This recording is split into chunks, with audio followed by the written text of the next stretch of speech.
So we're going to start off with Rocketry, the Nambi effect. What did you think? Oh, well, what did I think? What did I think? Rocketry, the Nambi effect. Well, I watched the movie in an empty theater, and uh, for the story of a guy, a rocket scientist who was a brilliant rocket scientist for India, and nobody really wanted to hear his story, was very sad. All right, because the theater was empty, and I believe a lot of theaters, when I read the reports, a lot of theaters are running empty. The story is very well researched. The story is written and directed by R. Madhavan. And, R. Madhavan is an actor who's been around for a very long time. He's done amazing movies in the past, but this is his this is his debut into directing. And lovely research. He has deeply researched the life of Nambi. The Tamil version of the movie was released in actually 5 languages, guys, and I watched the Hindi version, which is helmed by Shahrukh Khan, and the Tamil version is helmed by Surya. So the entire setup of the movie is there's a show going on, and Shahrukh Khan is the anchor of the show, and he is interviewing Nambi Narayanan, who is a celebrated rocket scientist. And everybody in the room who are, the crew who were supposed to be recording the show are gaga about Shah Rukh Khan being there because he's Shah Rukh Khan. But they don't know who the guy on the other side is, and they're like, "Oh God, this guy! I don't know what we're doing here, and let's just roll, Mr. Khan, whenever you're ready." So they're making all these appropriate noises for Mr. Khan. And Mr. Khan, basically being the humble person that he is, he's researched this guy really well. So he gets started. And he asks him, Mr. Nambi, I know that you have been mentored by the father of the Indian space program, which was Vikram Sarabhai. Guys, if you remember, we did review a series on Sony Live a little while ago called The Rocket Boys, which I said was such a brilliant series. And Vikram Sarabhai was in the series. It was a story of the life of Vikram Sarabhai, and he's alluded to here as well.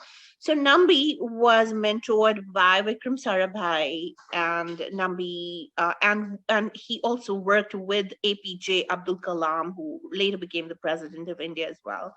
So these were the guys who literally brought India into the space age by bringing science and technology. These are brilliant people, and Nambi was one of those guys.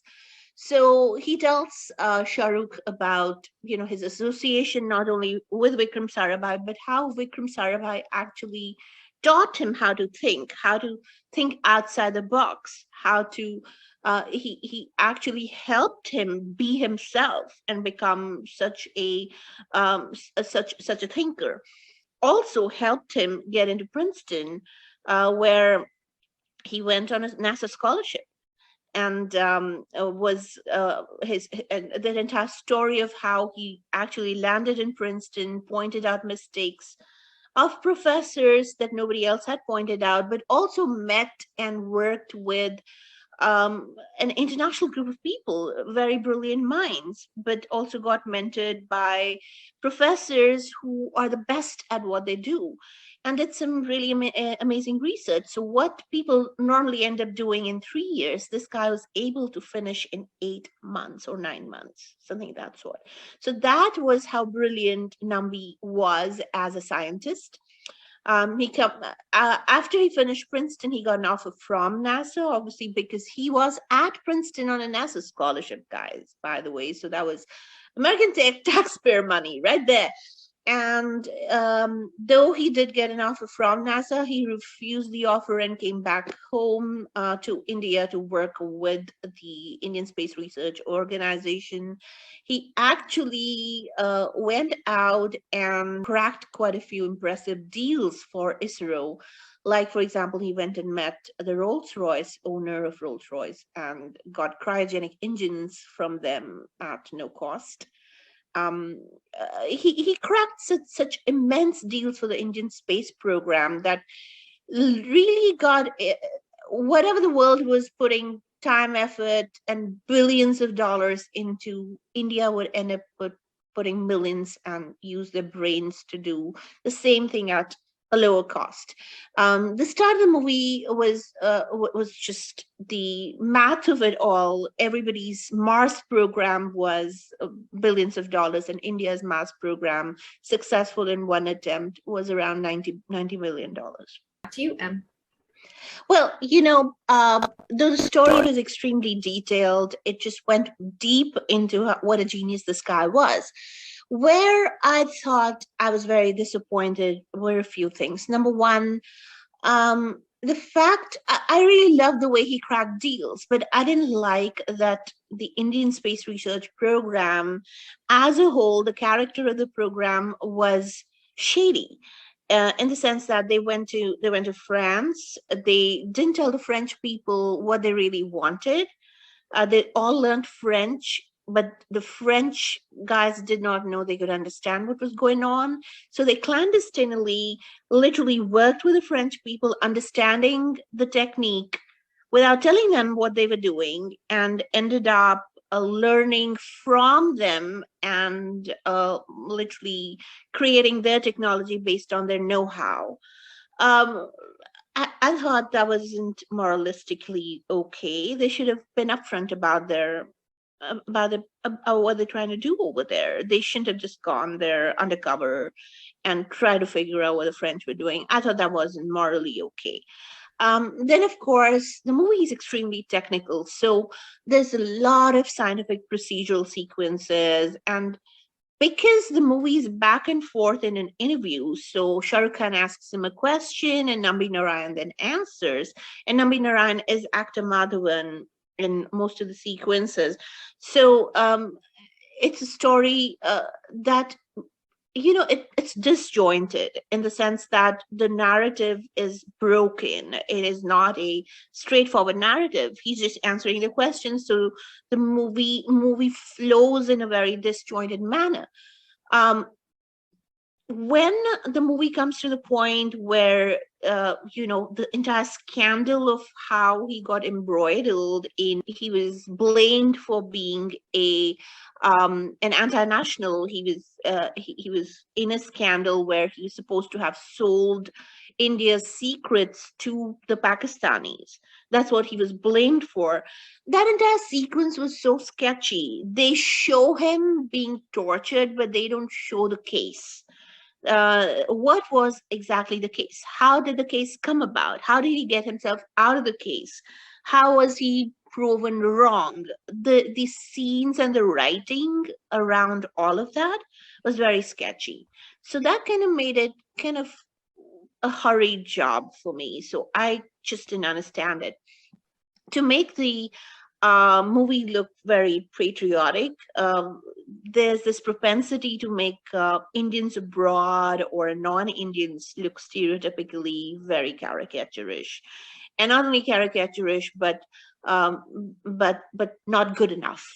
So the movie does that extremely well. The movie accomplishes this entire goal of making foreigners look dumb for the benefit of Indians, so that the fervor of pro-India thought or the emotion is riding high, which is very silly because, hey, what the hell are you talking about right here?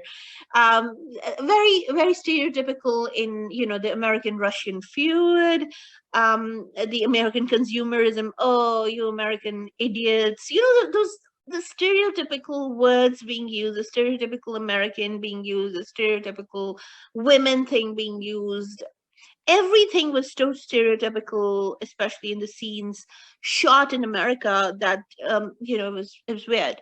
Then I thought it was befitting, especially in the Indian scenario, that Shahrukh Khan was the anchor, because Shahrukh himself has been such a victim of shaming. Every time he says something, there's an entire media trial and people blame him for being anti-Indian. So I thought it was very befitting for Shahrukh to be the anchor of this entire movie and the interview of Nambi Narayan.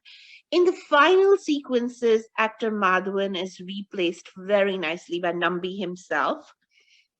And then Mr. Khan, Shahrukh Khan, actually offers him an apology on behalf of the Indian people, telling him that we're so sorry. We know that you did not conduct an espionage, and this entire thing was false, and but your family suffered. His family suffered to the extent that his wife lost her mental balance. They lost their jobs, they lost their livelihood. Nobody would talk to them. He was in jail for 50 days. Even after he was exonerated, nobody in their in their vicinity would speak with them. When Mr. Shahrukh Khan offered him an apology, Mr. Nambi Narayan refused the apology. He said, no, I don't want your apology. The fact that I'm innocent means that someone is not.